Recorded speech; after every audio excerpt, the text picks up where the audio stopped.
Did you know that exercising for longevity is different from exercising for performance and for bodybuilding? Listen, if you exercise incorrectly, you may not gain the longevity benefits that you think you're getting.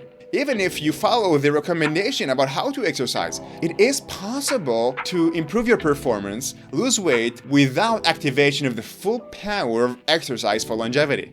So to keep your body young, your muscles young, and your brain sharp, you must exercise with intention, with longevity in mind. And the way to achieving that has to do with a dormant mechanism in your body that you want to activate: autophagy, a hot topic in our longevity community, and for a good reason. This mechanism can not only help you to stay young, but it will protect you from losing your memory with age and even developing Alzheimer's later in life. And today you will hear Dr. Eileen White, one of the world's experts on autophagy, and we're also gonna hear Dr. David Sinclair explains how to use exercise to activate it too. As a member of our longevity community, you probably know that fasting is another strategy to activate autophagy. What's the difference in the activation of autophagy between exercise to fasting? Can you just choose one of them? You'll discover that today. This video is one of a kind, so if you too want to exercise for your longevity, this is the video for you. Now let's activate autophagy with exercise right now. Welcome to the Wellness Messiah podcast. I'm your host, Rimon. Exercising for longevity. Does working out immediately translate into a longer life? Let's use 3 examples of decades of documented exercise and see what happens. The first is obvious: bodybuilders. Most bodybuilders not only exercise frequently for 30 years, but almost all of them continue to exercise frequently after they retire. Yet, they don't live longer at all. This study from 2016, conducted by Baylor College of Medicine in Houston, they identified 1,578 professional male bodybuilders who compete from 1948 to 2014. They found, I'm quoting, mortality rate higher among bodybuilders. Bodybuilders have a mortality rate 34% higher than that of the age-matched US male population. Of course, you would say most of them are using anabolic steroids, and you would be right, and these steroids reduce the lifespan. However, you would expect that this frequent exercise over decades will do something for the longevity. Maybe at least reaching the average lifespan of somebody who doesn't exercise at all, but it doesn't. Bodybuilders don't have any longevity benefits. Now let's go to a group with a verified testing for not taking steroids. Olympic athletes. This study from 2017 compared mortality rates between different types of Olympic athletes. The study is called Differences in Life Expectancy between Olympic high jumpers, discus throwers, marathon, and 100-meter runners. I would expect marathon runners to live the longest. Regardless of their exercise, they have the lowest body weight and the lowest body fat, both of which we know increase longevity. And based what we told about the best exercise for health, I would expect marathon runners to rank as number 1. Let's see what they found in the study. I'm quoting, "We identified a death rate for 336 athletes, 229 males and 100 plus females. Now, you know who lived the longest? Let's see in the graph. As you can see in this graph, the high jumpers had a significantly lower mortality than the rest of the groups. I continue to quote from the study. Survival was the greatest for high jumpers, 7.1 years for women and 3.7 years for men, and marathon runners, 4.7 years for men. They did not check mortality for female marathon runners. But what is more interesting is that as we progress with time, actually the high jumpers defeated all the other groups in longevity, both men and women. What does it mean? It would seem that different exercises over a long period of time affect longevity differently. And if you want to live longer and stay healthier, you need to target longevity with your exercise. So exercise doesn't translate automatically into longevity. It depends on what you do. Now, lastly, I want to present to you a very unscientific yet interesting case of lifelong documented exercise and the impact on longevity. I'm a European football fan, and every year the Football Association, they present the honor of the best player in the world. This is called the Ballon d'Or. And the first football player to receive this award is the English Stanley Matthews. It took place in 1953, and he received this award at the impressive age of 38. This is an age when 99% of players are already retired. How did he do that? Well, Stanley Matthews kept a very healthy lifestyle. He didn't do steroids and considered to be one of the fairest and honest players of his time. And Stanley Matthews maintained a vegetarian diet, a diet suggested by many longevity experts, including Dr. David Sinclair, as a longevity diet. So I would expect his diet alone, without exercise, should bring him at least 5 to 10 years in extra longevity. But what we like about his case is that he had been taking part in professional sports for 40 years and after. He had a documented frequent exercise routine. In fact, he was the oldest player to ever play in England's top football division at age 50. He played until he was 50, and he continued to exercise afterwards, frequently. And lastly, what I really like about his story is that he died of old age, as opposed to an unfortunate weak heart or collapsing liver. So his genome pool seems fine. How long did he live? He died at the year 2000, at the age of 85. Beating indeed the average. But Stanley Matthews beat the average by only 5 years. 5 years is cool, but with his diet and lifelong exercise routine, I would expect more. Because listen, his diet alone could give him 5 extra years of life. Where are the longevity benefits from his frequent lifelong exercise? Especially believing what I was told about exercise and longevity. So what does it mean? To me, it means that exercise doesn't translate automatically into longevity. Even if you exercise every day, and even if you follow the high frequency recommended by many experts. Now, don't get me wrong, exercise is a terrific tool for longevity, but we must know how to use it right. Exercise is a form of physical, mechanical stress that we apply in our bodies.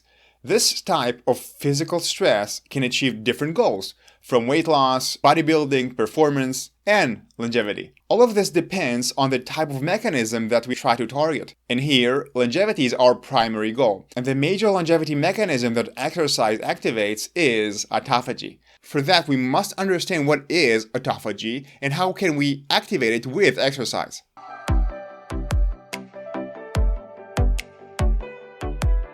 Autophagy means in Greek self-eating, a process where cells use their own proteins to eat in order to survive without food. Autophagy is a longevity mechanism that is part of the survival program in every cell in our bodies.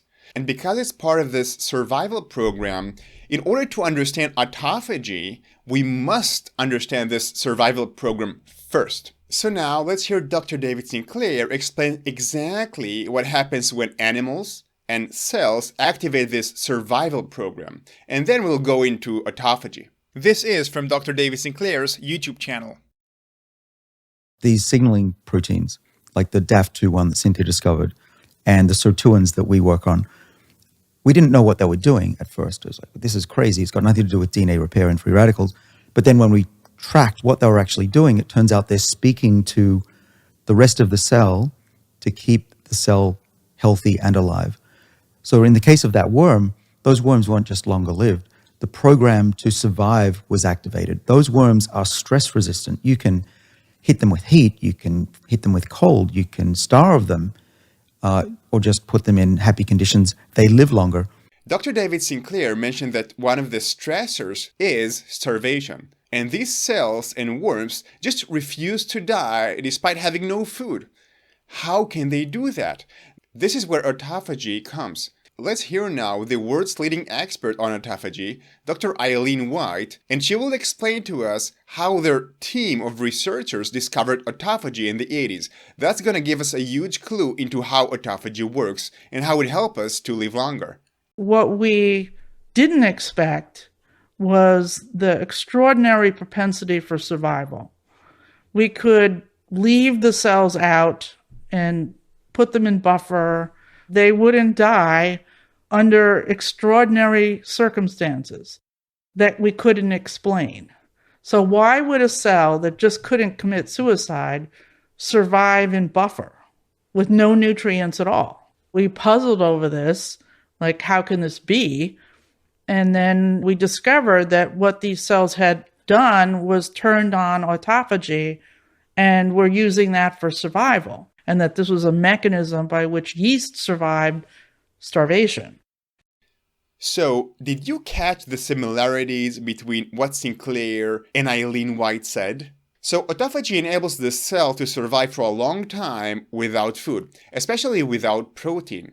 It does so by recycling the protein within the cell. It's the cell's superpower, but it needs to be activated. And the consequences of activating autophagy are excellent for our longevity. The next question is, how does this survival program actually help us to live longer?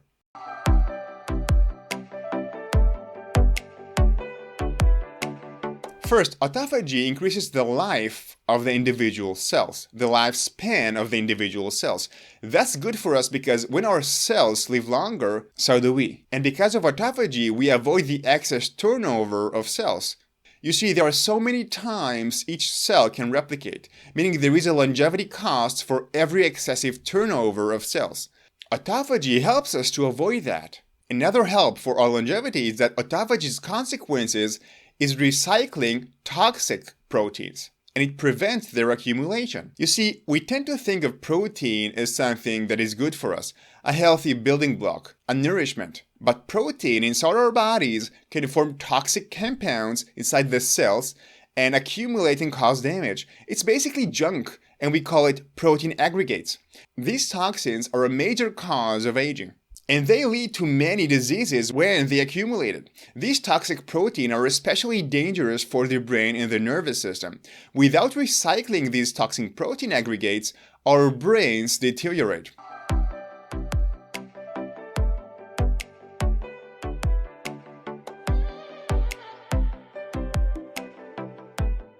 Let's hear Dr. Eileen White again explains what happens to the brain and the nervous system when you turn off autophagy in mice.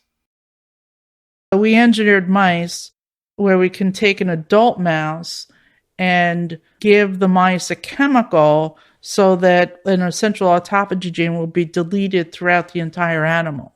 So one day they're an adult mouse with autophagy, and then a few days later they're an adult mouse with no autophagy. And these mice were very extraordinary. They lived for 2 to 3 months, and then they died predominantly of neurodegeneration. Autophagy is very important in the brain over the long term. One other way of looking at it is what tissues are more autophagy dependent than others. Brain would be really important, and there are a few others. And what we noticed when we looked at the mouse that lacked autophagy was that there were tissues like the brain that were very sensitive, and there were other tissues like the lungs that didn't have any phenotype.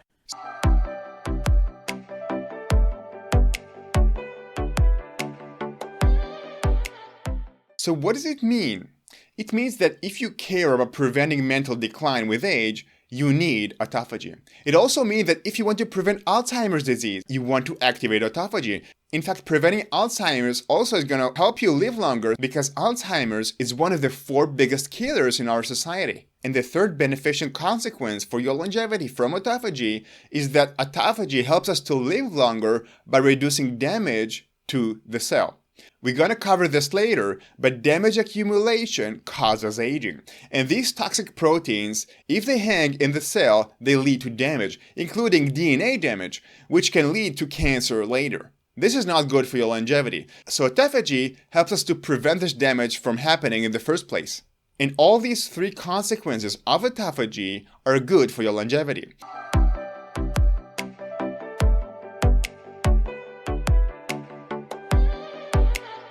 And indeed, we know that studies of autophagy, when it's activated in animals, it increases their lifespan. Now, the big question, how do we activate autophagy? There are 2 major tools, exercise and fasting. And today we're going to focus on exercise. And the next video is going to be about fasting. And you're about to understand them so much better now, so you have this fundamental understanding of autophagy and exercise for longevity. So if you're a subscriber, you're going to see it very soon.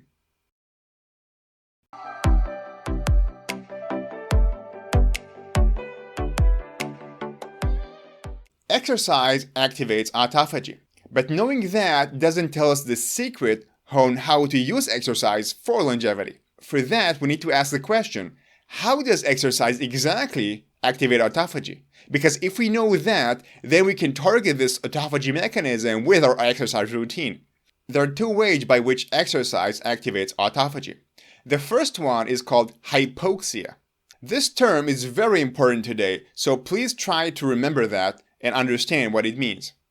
Hypoxia comes from hypo, which means low, less, and oxygen, combination of low oxygen. And hypoxia really means low oxygen levels inside the cell. In hypoxia, this oxygen deficiency is probably the most potent way to stimulate autophagy. Nothing seems to come close. Now, why does hypoxia, low levels of oxygen, stimulate autophagy? For that, we need to understand what does low oxygen levels inside the cell mean to the DNA, mean to the cell.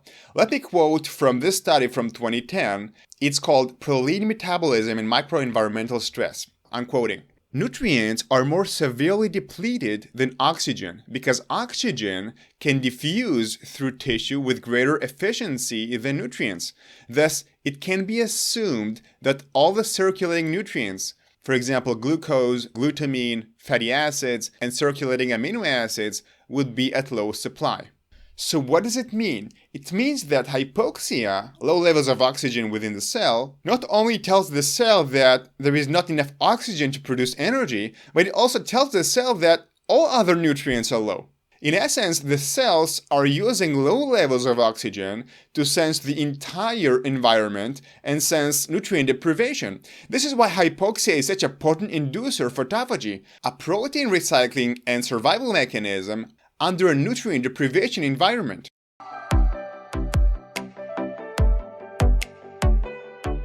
How can we create this oxygen deficiency in order to activate autophagy with our exercise? Simple, but exercising intensely. When you perform an intense exercise, oxygen levels within the cell plummet. When you think about sprinting and struggling to breathe, it means that your lungs are struggling to provide enough oxygen. This request or demand for oxygen from the lungs is actually coming from the cells directly. And when your heartbeat goes up, this too suggests hypoxia. As the heart struggles to provide enough blood and oxygen to the cell, this is hypoxia. In addition, of course, to the request of the cells to remove CO2 from the blood as well. In contrast, when you do a leisurely walk and have a low heart rate and breathe easily, this suggests no hypoxia at all. So it means that by observing your breathing and heart rate during your exercise, you can estimate hypoxia within the targeted cells. And the more intense the exercise is, the lower oxygen levels will reach. And this means more activation of autophagy. This is great for longevity. What is intensity? In terms of exercise, intensity is the actual stress that you expose your muscles, your heart, and lungs to. And this is truly what creates hypoxia and muscle damage. Exercise intensity is controlled by three parameters: speed, resistance, and time under stress. For example, if you run, you're training your leg muscles, your heart, and lungs. If you increase your speed, you increase your intensity on those organs. However, if you run at the same pace for more time than usual, to the point that your body struggles, basically you increase your intensity by increasing time under stress without changing your speed. And thirdly, if you run and now you carry a heavy bag on your back, this increases the resistance against the power of gravity. So this increasing your intensity without actually increasing speed or time under stress. So you can apply these three principles to any exercise that you're doing right now to increase the intensity. And indeed, a study of nearly 500,000 people suggests that intense exercise leads to the greatest longevity benefits and reduced mortality. Let's hear now Dr. James O'Keefe, our cardiologist, speaks about this study.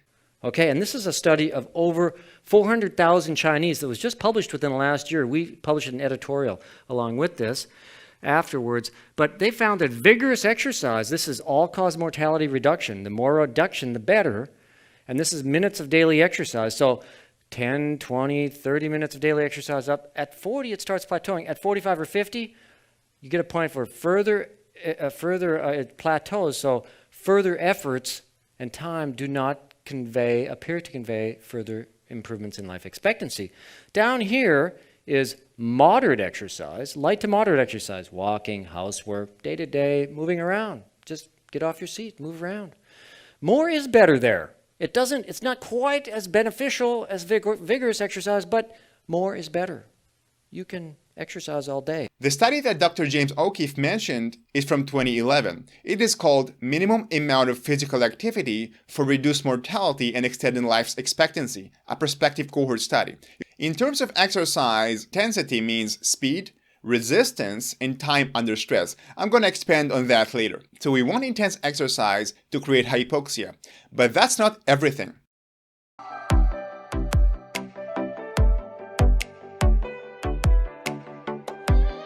Dr. David Sinclair suggested that alternating oxygen levels is the best longevity strategy.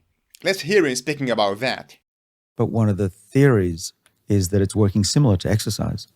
So hypoxia, the low oxygen when you go for a run, what it's doing is turning on this HIF-1 alpha protein that I talked about earlier, and that helps promote health in the body. Hyperbaric chamber treatment does the very similar thing. You get a production of these free radicals, and that stimulates also a mitohormesis response that gives you very similar benefits to low oxygen. There's one theory that I have is that when you come down from the high levels of oxygen, it simulates hypoxia, like you're running as you come down from high levels to low levels. It's the differential, and that fits with the new findings, which is going up once and coming down once is not as good as going up and down within a treatment. So what's the meaning of what Dr. David Sinclair said to our exercise routine? It means that if what he said is true, then intense exercise in intervals, meaning HIIT, high-intensity interval training, is actually better for longevity than just intense exercise if you want to induce autophagy. Now, I searched for a study that would compare intense exercise versus interval intense training, but I could not find one. The one thing that we are sure about is that intense exercise activates autophagy, which increases longevity. How can you apply that type of training?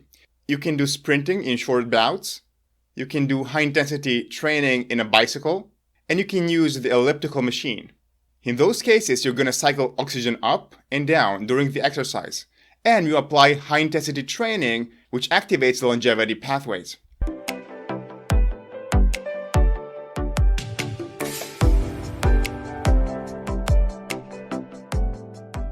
So hypoxia is one way in which exercise activates autophagy. The second way that exercise does so is by creating cellular damage, or muscle damage if you will. Let's cover that right now.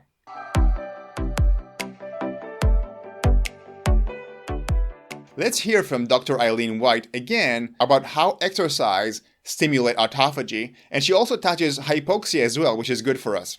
Let's hear it now. It's from an interview with Dr. Peter Attia. In terms of exercise, that's very well studied, that exercise induces autophagy very potently. And you actually need autophagy because exercise damages the muscle. Mm-hmm. And autophagy is one of the processes that helps mitigate the damage that occurs during exercise. What about hypoxia? Oh, potently. Hypoxia potently induces autophagy. So muscle damage from exercise stimulates autophagy.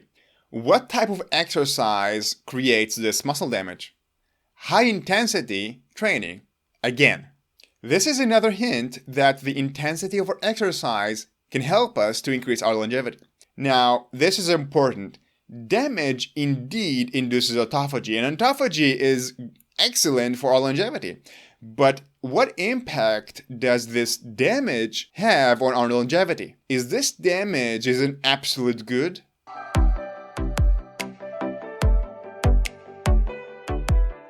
Why do we age? Let's put a clip from Dr. Paul Robbins in an interview by Richard from Modern Healthspan. What is it mechanistically you think that is going wrong that drives aging? Well, obviously, aging is a normal process. It happens to everyone and every organism, and it's kind of required by evolution. You can't live forever. So the way I view aging is that it's accumulation of damage that is caused by a variety of exogenous, so external and internal processes. And one of those processes, which we focus on because we think it is one of the key drivers, is actually damage to the genome. Like, I guess a set amount of damage that we can have, and lifespan is scaled by how well you repair it.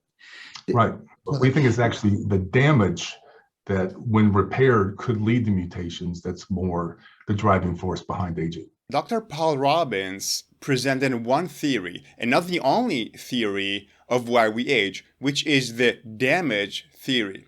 This theory differs from the information theory by Dr. David Sinclair. And in my opinion, both of them are correct. Now, according to this damage theory, we receive a young, mature body, let's say at the age of 20. We receive this body just like a new mobile phone that we have just received from Amazon. This new body operates smoothly in the most efficient way. However, living has a price, and our body is exposed to everyday damage from being alive.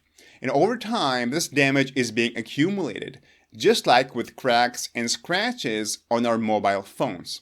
Luckily, and unlike our mobile phones, our bodies can repair and do repair this damage. We have a repair mechanisms, and this repair prevents us from aging quickly. However, this repair process is not perfect.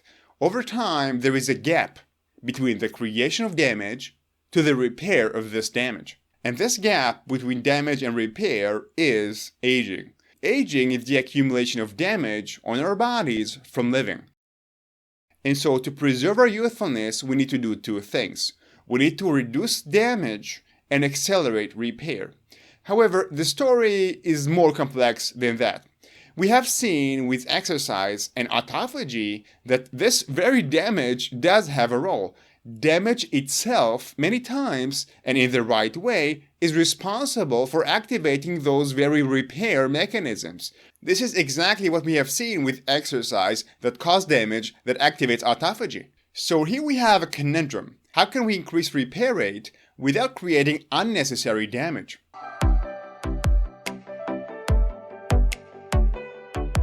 We spoke about how intensity activates autophagy and how we need to use high-intensity training, possibly interval training, but infrequently. We also explained the damage theory of aging and the fact that we want to reduce damage and increase repair rate.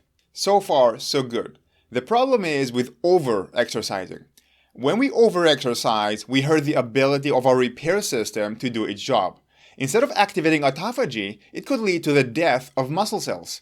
This death is called apoptosis. I'm going to cover that in a minute. But what you should really know is that cells, muscle cells, can either survive by activating autophagy or die as a response to excess stress. Cells cannot do both. They have to choose. This is the tiebreaker system that we explain in the resveratrol series videos. Now let's read from this paper from 2015, Exercise, Autophagy, and Apoptosis. Exercise is a form of physiological stress which is known to induce adaptational response. In other words, what they're saying is the benefits from exercise to our longevity comes from the adaptation to exercise. This is the activation of the repair system that we mentioned before. And what we also understand from that is we gain the benefits from exercise after the exercise, not during the exercise, like when you try to lose weight. I'm continuing to quote. It is proposed that both apoptosis and autophagy are processes which are necessary for adaptation to exercise. Apoptosis and autophagy are induced during exercise to limit tissue damage, restore tissue integrity, terminate inflammatory response, or induce direct signals for adaptation. In this case, the cell is flooded with damaged molecules, the repairing mechanisms are overtaxed, and apoptosis is induced. What does apoptosis that is induced mean? cell death. This means that if the muscle cells cannot repair the damage caused by exercise, it leads to the death of the muscle cells. And this can lead to muscle wasting. This outcome is the actual opposite of autophagy, which is about survival, not death. And it's not good for longevity. Unless, of course, it happens to cells that you don't want to stay in your body. And in terms of exercise and muscle cells, too much stress means that the cell cannot repair the damage of the exercise. As they said in the study, the repair mechanisms are overtaxed. I really like this word here. To overtax in the context of exercise means to make excessive demands on the physical capabilities of our bodies. And this is exactly what happens when you overtrain and you don't provide enough time and condition for recovery from this high-intensity training. The question is this: how can we exercise in a way that stimulates longevity activation without the creation of unnecessary, undue damage?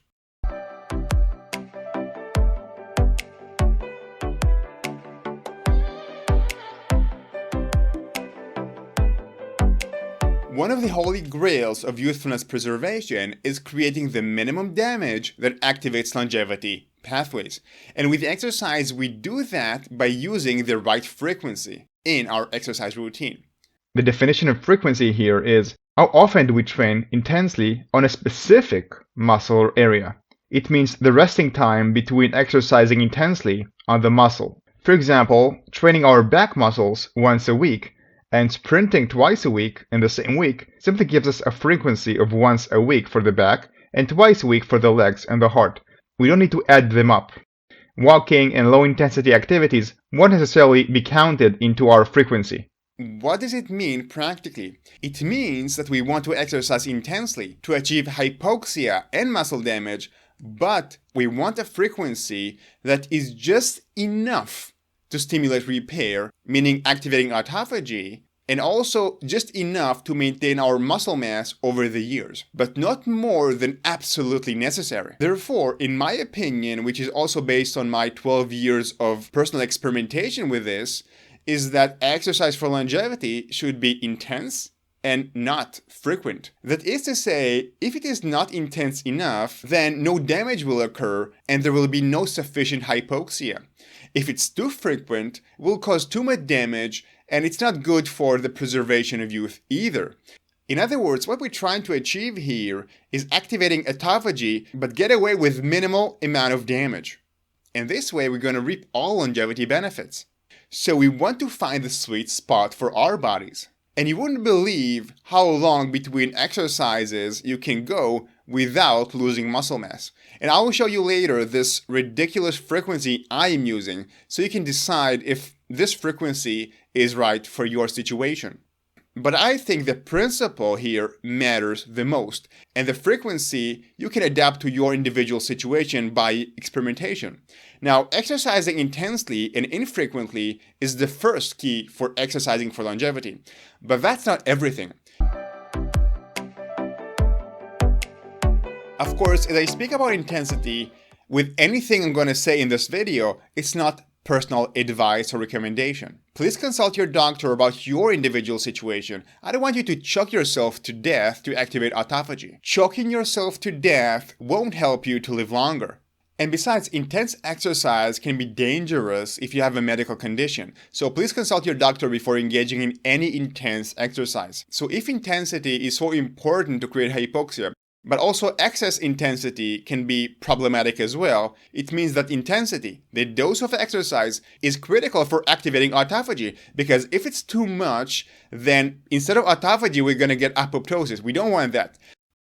Of course, intensity is purely subjective.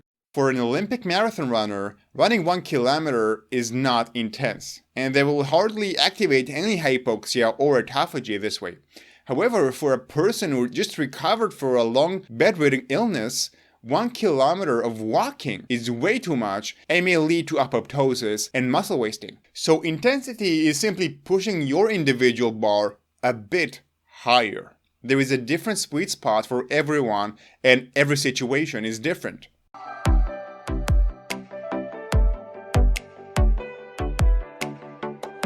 And you can easily measure this impact of intensity based on how your body responds. Difficulty to breathe normally suggests hypoxia. Does a marathon runner find it hard to breathe after 1 kilometer? I don't think so. So no hypoxia there. Another indication is high pulse or heart rate. This suggests hypoxia as well. The heart struggles to supply oxygen and remove CO2. And the third indication is difficulty of the muscles to sustain the stress. This suggests hypoxia, but also muscle damage. Now about increasing the intensity of our exercise routine. You should know that you can't go from no exercise to high intensity training. This way you're going to get injured. Intense training is possible only after you get into a solid shape and you know how to train without getting injured. If you don't actively exercise, find an expert to guide you through getting into shape before you start with high intensity exercise. And last note here is about the 3 parameters to control intensity. You should know that you can play around with these 3 parameters based on your individual comfort level. Some people, like myself, would push themselves harder, faster with more resistance, but exercise for less time. Others prefer lower weights and speeds, but they need to make up by more time under stress. So you can choose what is comfortable to you and to your situation. One of the common mistakes in our longevity community is assuming that autophagy is a global phenomenon. It is not. When you train a certain muscle, you increase autophagy within this muscle. And if you train intensely enough, you also activate autophagy in the heart and in the cardiovascular system, both of which are exposed to the same stress coming from the muscle. But this is where it stops. If autophagy is somehow activated in other organs, it happens to a much lower degree because the organ itself isn't exposed to this intense damage and hypoxia that the muscles that you're targeting and exercising on is exposed to. Now, the study I mentioned from 2015 speaks about that. I'm quoting, "In conclusion, autophagy seems to be necessary for adaptation by providing locally the condition for muscle plasticity and apoptosis systematically by mobilizing progenitor cells." So, autophagy happens locally within the specific muscles. What does it mean? Exercise won't induce autophagy throughout the entire body. Not all the organs and all the muscles in your body are going to stay young if you only focus on single muscles. It means that training your legs won't create autophagy in your back muscles. It means that if the only thing that you do is running, you will keep those leg muscles and the heart young, but not the rest of the muscles or the organs. And it makes sense. You already know that if you train your biceps, your back muscles are not going to grow. So why would it be any different with autophagy activation? If you want to stay young and live longer, you want to keep all your muscles young, not just one of them. Now, which is better for achieving autophagy? Resistance exercise, such as lifting weights, or aerobic exercise like running and jogging? Both high-intensity aerobic and resistance training activate autophagy because they both can create hypoxia and muscle damage. And a very little known fact is that every resistance exercise, every weightlifting actually is an cardiovascular exercise because every time that you challenge your muscles with weights, it's also going to increase your heart rate. However, every resistance exercise is not a lung exercise. It's a heart exercise, but not lung. What is called pulmonary, as opposed to aerobic exercise that is both cardiovascular and lung. So it's pulmonary cardiovascular activity. The bottom line is that also resistance exercise activates autophagy in the heart when it's done intensely. So both of these are very important for preserving our youthfulness. The conclusion is that ideally we want to integrate both resistance training and aerobic exercise in the right intensity, and together they will cover every aspect of longevity benefit we can extract from exercise by activating autophagy in a complementary way.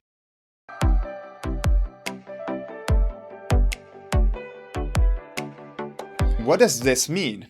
Over-exercising, meaning exercising too hard, too intensely, without a proper rest and recovery nutrients, will overtax the repair system. And it's also going to cause unnecessary damage, which will also overtax this repair system. And in this case, you're going to lose the autophagy benefits. So how do you recover better? First, you don't overtrain. But second, good recovery conditions are controlled by good sleep and proper nutrition right after the exercise, including a day or two after the exercise. And as a longevitist who cares about your lifelong health, you have a privilege. Bodybuilders, Olympic athletes, and professional sports athletes don't have this privilege. They all need to improve every day. They have to achieve gains every day. They have to push their body as hard as possible. But you don't have to. So you have the privilege of focusing on nourishing and supporting this recovery and repair system. And you do that by avoiding overtraining, but also by providing rest and nutrients. Which leads me to the next week: sleep and nutrition.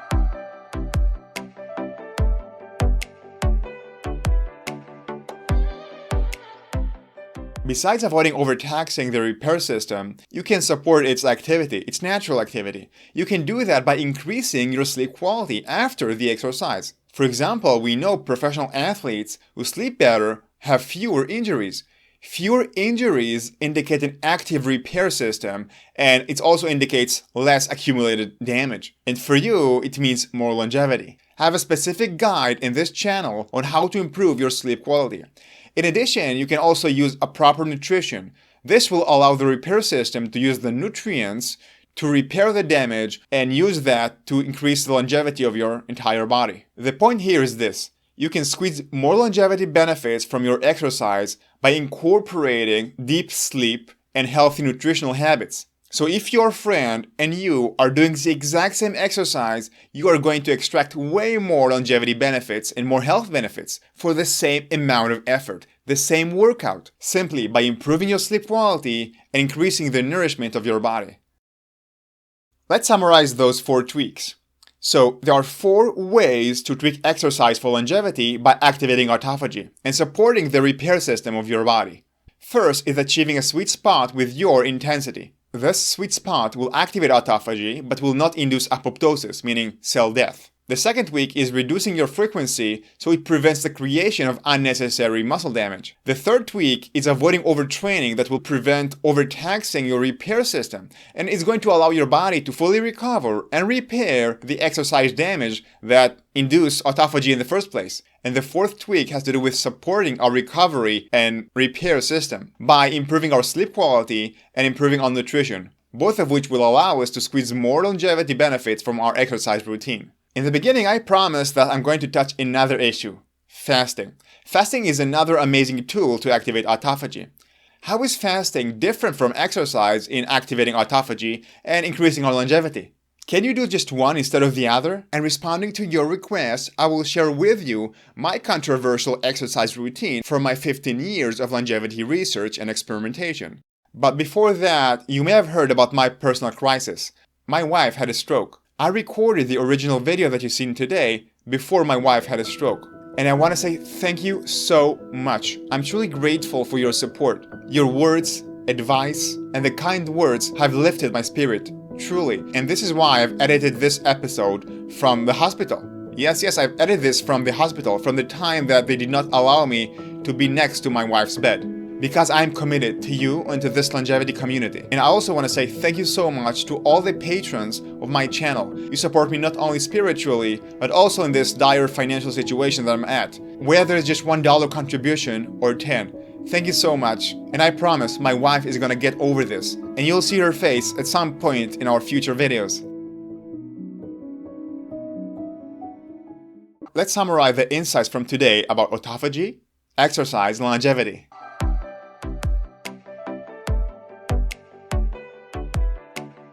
These are the insights and also the practical implications of exercising for longevity. 1. There is exercising for longevity, and there is exercising for other purposes.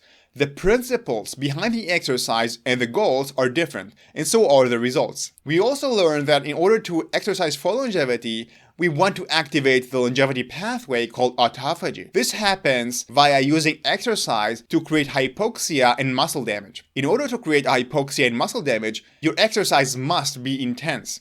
the more intense the exercise is, the lower the oxygen levels you're going to reach. And it's very possible that high-intensity interval training may be even better by cycling hypoxia up and down, but we're not sure about that yet. We also learned that both high-intensity aerobic training and resistance training, meaning weightlifting, activate autophagy because they both create hypoxia and muscle damage. The main difference is that resistance training doesn't stimulate and stresses the lungs, but it does stresses the heart. Another insight is that overtraining and avoiding proper recovery, instead of autophagy, it will activate apoptosis, cell death, and it's going to lead to muscle wasting. So we need to be spot on with our intensity and pay attention to our recovery, sleep, and meals after exercise. Then we covered intensity. We learned that exercise intensity is controlled by speed, resistance, and time under stress, and you can play around with these three according to your comfort.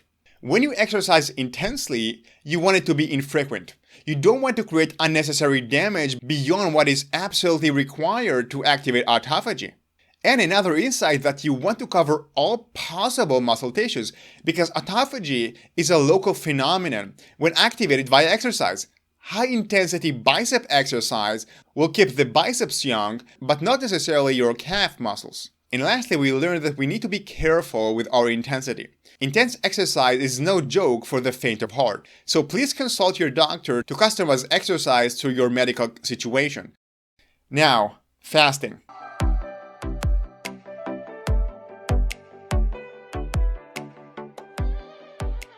Fasting. Fasting is another great tool to activate autophagy. The question about fasting is, how is it different from exercise for activating autophagy? And can we use one instead of the other? If you exercise, does fasting still help you? Because you're already activating autophagy. What's the difference between these two?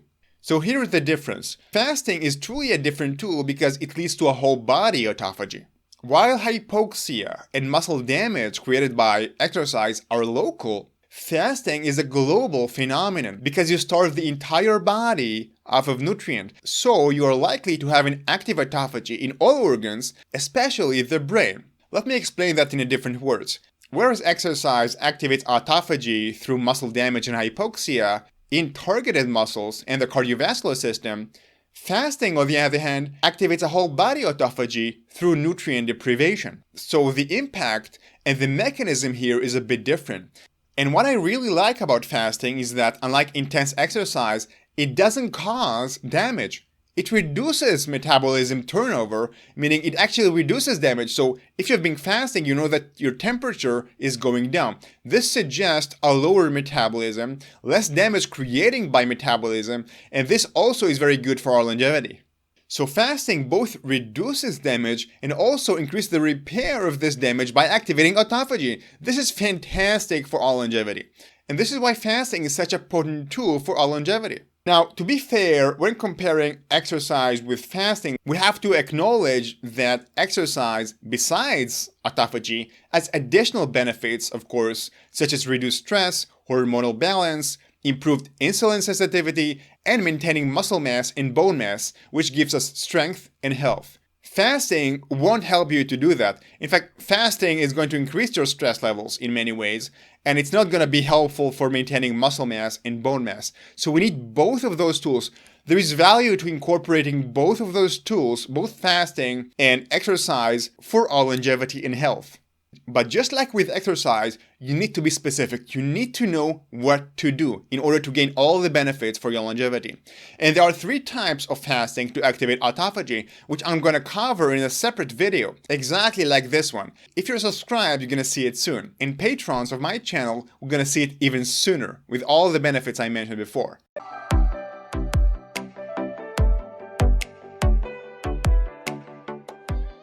This is going to sound ridiculous, obscene, a lie, but it is the truth. In my early 20s, I used to exercise 4 to 5 times a week. I used to be an exercise enthusiast, and it took me 4 years of researching longevity to understand truly that it may not be necessary. My major goal with my exercise was to keep my muscle mass.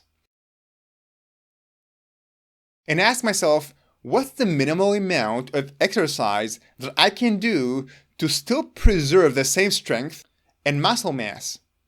As I researched this and experimented with it, I found a study, and it was in 2011, that gave me a hint that it takes about 14 days before muscles begin to waste. So I gave it a go and began to measure. I started my once every 2 weeks high-intensity exercise routine. And what do you know, as I tracked my body, I noticed that I lifted the same weights and I had the same muscle mass. Then I thought I was a smartass. I tried to push it further, and once I passed the 14-day mark, I lost muscle mass.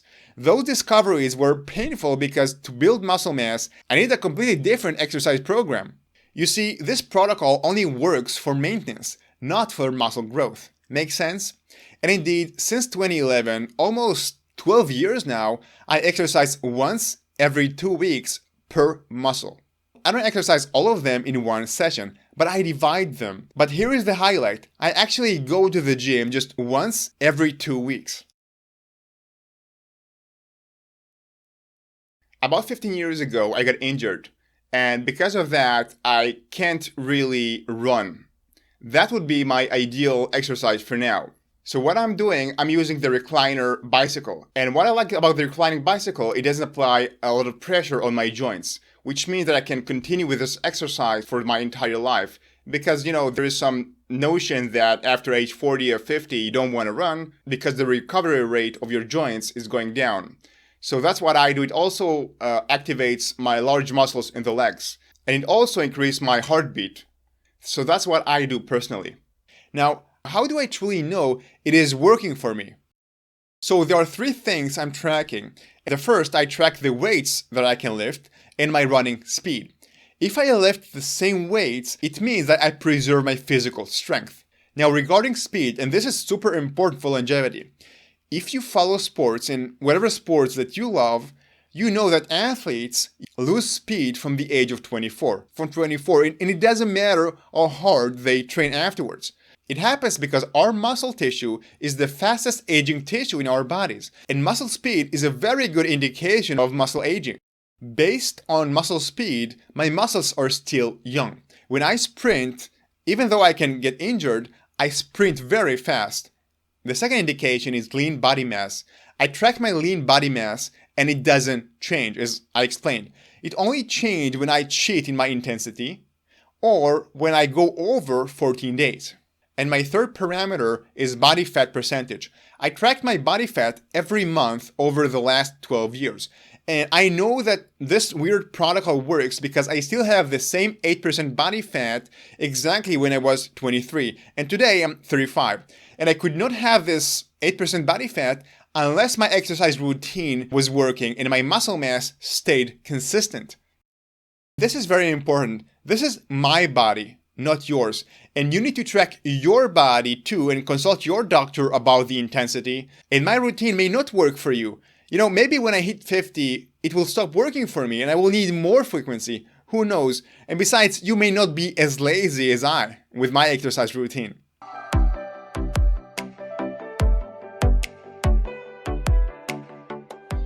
Believe it or not, there is more to exercising besides activating autophagy. So yes, there are other ways besides activating autophagy that exercise can help you to keep your body young or younger for much longer, which I'm basing my exercise program on. And if you wonder, yes, there is value to low activity exercise. I don't say that what you do now is incorrect. Everything you do matters. But to be more practical, in the next video, we'll cover the 7 habits of exercising for longevity. And together, these 7 habits will activate all the possible longevity mechanisms, covering all of your bases. And you're about to understand them so much better now, so you have this fundamental understanding of autophagy and exercise for longevity. One habit I actually learned from Cristiano Ronaldo. Yes, Cristiano Ronaldo actually pushed me to implement a habit that I knew worked and I didn't implement for a long time. It has nothing to do with ice baths or marrying a supermodel. And of course, I'm going to show you what I'm doing today with my exercise program, based on everything I learned in the last 15 years about exercise and longevity. So stay healthy, stay young, and see you in the next video where we are going to enhance your longevity benefits from your exercise routine in a way that fits perfectly to your ideal lifestyle that makes you happy.